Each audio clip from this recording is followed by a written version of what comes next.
Zombies! Hi everyone, 안녕하세요 여러분. My name is Shandrage, welcome to Cinemarea. This channel is all about South Korean movies and TV shows, and today, let's talk about Season 2 of Kingdom or Kingdom. First of all, I'd like to say that I already reviewed Season 1 of Kingdom, go check it out if you want. In short, I absolutely loved Season 1. I thought it was one of the best TV shows I've seen in years. It was exciting, it was intriguing, it was very well done all the way through. So I was really excited to see Season 2, and it left me both satisfied and kind of worried. Let's start with the good things.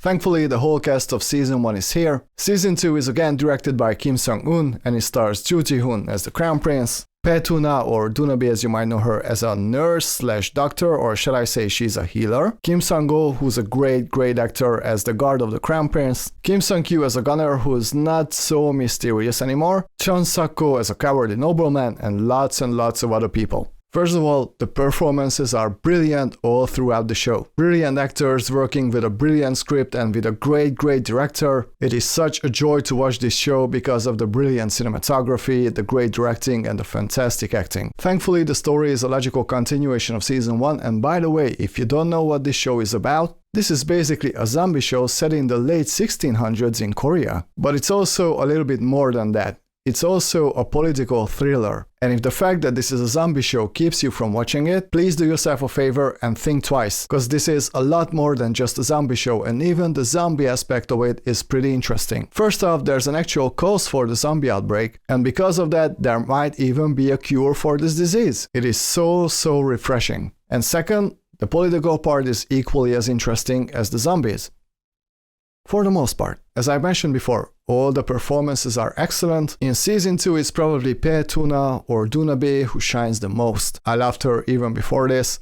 After having seen the 2 seasons of Kingdom, I love her even more. Fantastic actress. Ryu Seung-ryong as the villain is also fantastic. I love him as an actor. I absolutely hate him here, which means he's doing his job pretty well. Kim Seong-hun has always been very dear to me as an actor. He brought a lot of levity to Season 1, he's also fantastic here. It's always great to see him in any kind of movie. The writing is also very strong, and the cinematography is probably even better than the first time around, which is amazing. Now, in order for me to talk about my problems with Season 2, I'm gonna have to talk briefly about each episode, okay? No spoilers. Here we go. So episode 1 of Season 2 has lots of energy, it has lots of action, the cinematography is gorgeous, it definitely doesn't disappoint after the ending of Season 1. It got me really pumped up to watch the rest of the show, I was very excited. Great job. Episode 2, although it was a little bit slower in the beginning, brought a lot of drama and tragedy which I absolutely loved. This was also the episode when I realized how great the fight scenes looked. Probably even better than in Season 1. And the ending of Episode 2 was fantastic. My jaw was on the floor at the end.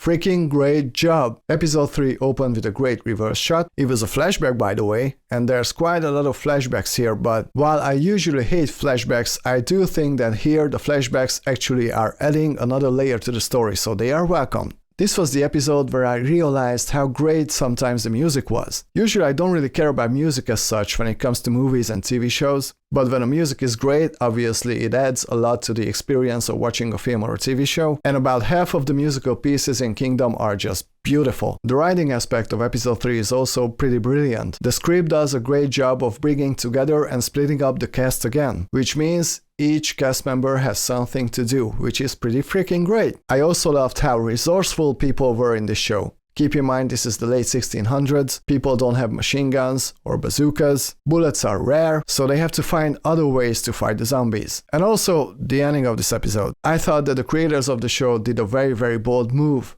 I'm not gonna spoil it for you, but I genuinely did not expect what happened. I really appreciated that the creators were brave enough to take some risks. And I thought it worked great. The first 3 episodes are basically flawless. And then came episode 4. Episode 4 really got me worried. That's where the political aspect of the show became a lot heavier. And although it is very much needed in the context of the story, I personally thought that the show started to drag a little bit here. I kept finding myself tuning out for a minute or two. That's not good. And since I wasn't that invested in episode 4, I started to realize some of the flaws that season 2 has. For example, Ju Ji-hoon's character, the Crown Prince, was absolutely the main character of Season 1. Here in Season 2, for the most part, he is completely sidelined. In fact, I cannot really tell who is the main character of the show anymore. Probably this time it's Petuna, cause probably she has the most screen time. But the story definitely revolves around Ju Ji-hoon's character. Kim Seong-kyu's character is also sidelined. I was really hoping that Season 2 would explore his character a lot more. That didn't happen. And also the zombie aspect of the show takes a major backseat here. I didn't like that at all. But there were things I appreciated about episode 4. For example, it was this episode where the disease was explored a little bit more. I really appreciated that. And also Chan Sak-ko's character as the cowardly nobleman. He's finally getting some character development and I really appreciated that. But still, this was the weakest episode of Kingdom. Oh, and it was also at this point that I realized that the runtime of each and every episode is pretty short. I don't like that either. So overall, episode 4... Episode 5 is where the political stuff gets really interesting. The show also takes a huge risk here. Or was it episode 4? I'm sorry, I can't remember. But one of the main characters is taken out. And I thought that the risk in episode 3 worked very well, but this time I don't really think it does. I really don't want to spoil this for you guys, so I'll tell you what, I'm gonna watch the whole show again and I'm gonna make a spoiler review for Season 2 of Kingdom. But anyway, back to taking risks. I really don't think that taking out this particular character was a good idea, because that character had such an unbelievably strong presence here. I really do think that it's gonna be a huge loss for the show in the future, but thankfully the second half of episode 5 is absolutely awesome. And then came episode 6. In the first half of this episode, I really thought that the story is going to be concluded, and I would have been absolutely fine with that. In fact, I really don't want this show to drag on for 5, 6 or 10 seasons, which unfortunately could very much happen. Because the story in a way does conclude, but it also kinda doesn't.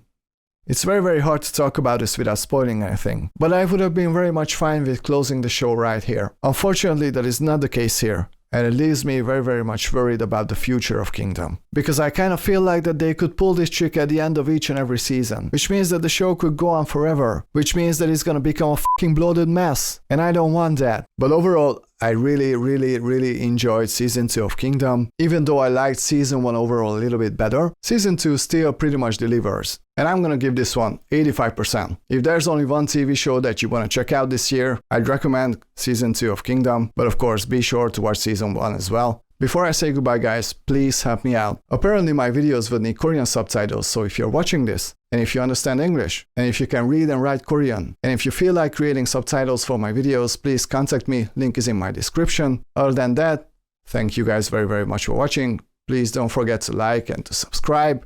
Please tell me what did you think about Season 2 of Kingdom, and see you guys next time. 다음 시간에 만나요. Bye!